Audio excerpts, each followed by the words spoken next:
омадани соли навро пеш аз ҳама кӯдакон интизор мешаванд. оростани арчаи соли навию дидори бобои барфӣ ва албатта соҳиби тӯҳфаҳои соли навӣ гардиданро ҳар як кӯдак интизор мешавад. ташкилоти ҷамъиятии дунёи меҳр дар ҳамкорӣ бо телевизиони ҳафтситора иқдом намуд ки дар идомаи корҳои хайриявӣ барои кӯдаконе ки аз оилаҳои камбизоат мебошанд чорабинии идонаеро ташкил намояд. дар соли 2018 ташкилоти хайриявии дунёи меҳр тавонист барои эҳтиёҷмандон кӯмаки худро расонида бошад. дар чорабинии имрӯза ки ба муносибати соли нави мелодӣ ороста шуд, 70 нафар кӯдаконе ки дар соли 2018 аз ҷониби ташкилоти мазкур кӯмак гирифта буданд ҷамъ омаданд. дар қатори онҳо кӯдакон аз оилаҳои камбизоат ва ҳам маъюб иштирок доштанд. онҳо бо рӯҳияи идона, бо чеҳраи шоду хандон ва табассуми беғаши кӯдакона бобои барфию барфакро истиқбол гирифтанд. ҳар кадоме аз ин кӯдакон барои бобои барфӣ шеъру тарона қироат намуда соҳиби тӯҳфа гардиданд.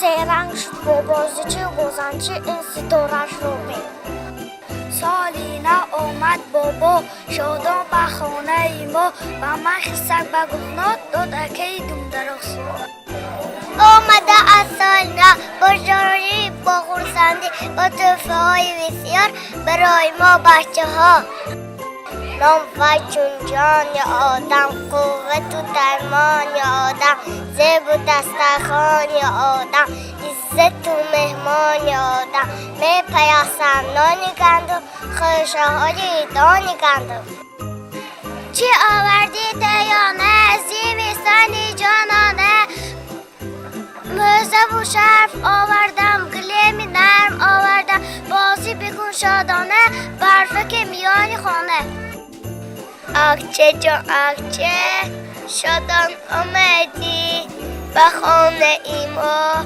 مهمان آمدی شاخچه یادگاه تا شبی زیبا آرابی دادم تا شبی زیبا ببین دستی خود گرفتم آرا گیدا گیدی تو گشتم سرود خان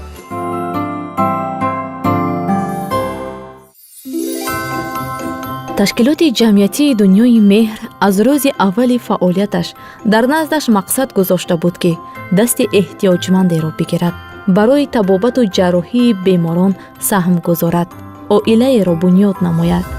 ин аст ки дар соли 2018 ба ташкилоти ҷамъиятии дунёи меҳр 70 нафар барои гирифтани маводи хӯрока, 8 нафар барои харидорӣ намудани доруворӣ, 2 нафар барои пардохти амалиёти ҷарроҳӣ, 6 нафар барои табобат дар беморхона муроҷиат намуданд.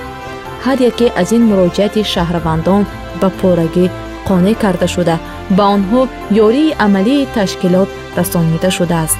инчунин дар идомаи корҳои хайриявӣ хона интернати ноҳияи ҷаббор расулов низ аз таъмири хушсифат бароварда шуд. аз ин иқдоми пешгирифтаи ташкилот иштирокдорони чорабинии имрӯза ибрози андеша намуданд.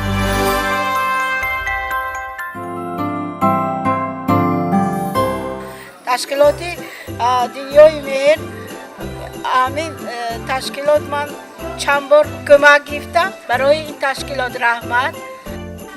раҳмат ба ташкилоти дунёи меҳр мана дастгирӣ карданд, мана табобат карданд, ёрдамашонро расонданд.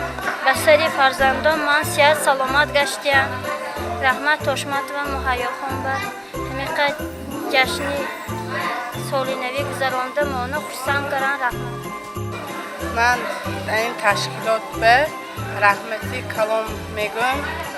ҳамқадар ёрдамои хуб мекунам. иноҳо чӣ дар дилашон орзуи ҳавас кардагӣ бошам. Илоҳо ҷомеа амал кӯшад. Илоҳо садсола бошаму дар корҳояшон муваффақият мехоҳам. моро ба муносибати соли нав шумоёнро табрик намуда ба ҳамаи шумоён умри дароз ва хушбахтиёро орзумандам. мисли ҳамаи кӯдакон фарзандои манам ба роҳ баромда хурсандӣ кунанд. имрӯз хурсандиҳои кӯдакон ҳарду канор надошт. маро раҳмат ба ҳамаи ташкилоти Дунёи Меҳр ки моро ба ҳамаи соли нав даъват намуданд ва баробари ҳамаи кӯдакон фарзандҳои маро ҳурмат карда маро таклиф намуданд. раҳматҳои калон.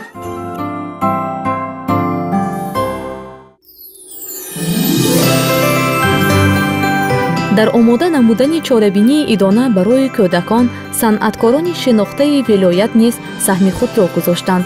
онҳо бо суруду таронаҳои худ таъби ҳар як кӯдаконро шод гардониданд. беҳуда нагуфтаанд ки хонае ки тифл дорад ғусса дар он хона нест. хонае ки тифл бошад ғайбате бегона нест. мон ки аз ҳар хонадон ояд садои кӯдакон, нархи ҳар як хандааш гӯи басад дурдона нест. аз дидани чеҳраи шоди ин кӯдакон имрӯз барҳақ аён гардид ки табассуми беғиши кӯдакон ба чизе баробар шуда наметавонад. роҳбари ташкилоти ҷамъиятии Дунёи Меҳр Минбаъд низ дар соли 2019 бо қадамҳои устувор барои дастгирии ашхоси саховатманду эҳтиёҷманд камари ҳиммат мебандад.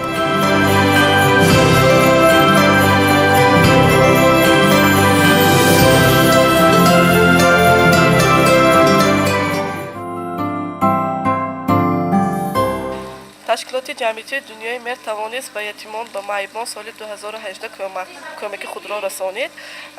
мана аз тарафи ташкилоти Дунёи Меҳр бо ҳамроҳи волонтерон ва Илёс Очилов консертҳои хайривӣ гузошта шуда хона интернети нои Ҷаббор Расулов 14 ҳуҷраашро таъмир кардем ва 3 оилаҳои камзоат ва ятимонро хонадор кардем бо таъмири хонааш ва ба чанд оилаҳои ниёзманд бо маводи хӯрока кӯмак кардем.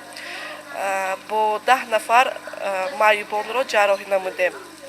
ҳар яке мин аз соби сандуқчаҳои хайриявӣ ва бо дастгирии ҳофизони вилоятии Суғд бо консертҳои хайриявӣ баргузор гардид. ин албат соли оянда мехоҳем соли 2019 мехоҳем бо кормонро давом дода ба ҳар як оилаҳои ниёзманд кӯмаки худро расонем. ман миннатдории худро мерасонам ба тамоми сокинони шаҳру вилояти Суғд ки ба сандуқи хайривии мо саҳми худашонро 1 сомон бошад ҳам гузоштанд ва миннатдории худро ба онҳое ки моро дастгирӣ карданд мерасонем.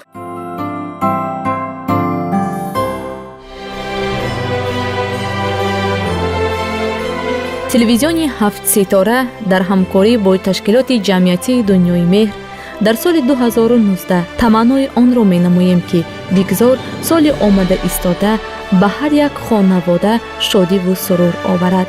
ба ҳар дарди беморон шифо хоҳонем, ба ғамдидагон нишод орзу мекунем.